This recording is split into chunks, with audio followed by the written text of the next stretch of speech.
بسم اللہ الرحمن الرحیم۔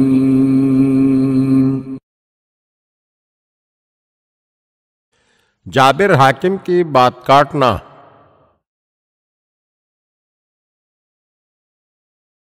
حضرت علی علیہ السلام کی شہادت کے بعد ایک مرتبہ معاویہ مدینہ منورہ آیا، لوگوں کو مسجد میں جمع کیا اور منبر پر جا کر امیر المومنین حضرت علی علیہ السلام کی شان میں گستاخی کرنے لگا۔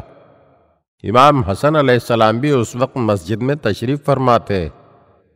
آپ علیہ السلام فوراً اٹھے اور حمد و ثناء الہی کے بعد فرمایا، لوگو، خداوند عالم نے کسی نبی کو نہیں بھیجا مگر یہ کہ اس زمانے کے مجرموں نے ان کی مخالفت کی اور ان کے ساتھ دشمنی رکھی۔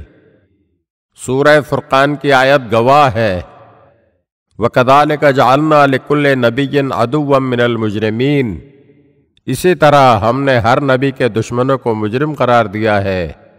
ساتھ ہی آپ علیہ السلام نے معاویہ کی طرف رخ کر کے کہا، میں علی کا بیٹا ہوں اور تو صخر کا، تیری ماں ہندہ ہے اور میری ماں فاطمہ سلام اللہ علیہا، تیری دادی نفیلہ ہے اور میری دادی خدیجہ الکبریٰ ہے۔ ہم دونوں میں سے جو نسب کے اعتبار سے پستر ہے یا خدا کی یاد کے اعتبار سے غافل تر ہے اور کفر و نفاق کے اعتبار سے کافر تر اور جو منافق تر ہے، خداوندہ تو اس پر لعنت فرما۔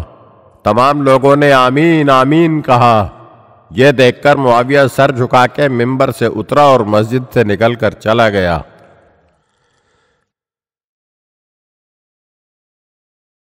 اگر آپ ہمارے چینل کی نئی ویڈیوز دیکھنا چاہتے ہیں تو ہمارے چینل کو سبسکرائب کریں اور گھنٹی کے بٹن کو دبائیے تاکہ ہر آنے والی ویڈیو آپ کو جلد موصول ہو سکے۔ اور ہاں، لائک اور شیئر ضرور کیجیے اور اپنے قیمتی کمنٹ سے ہمیں آگاہ کیجیے۔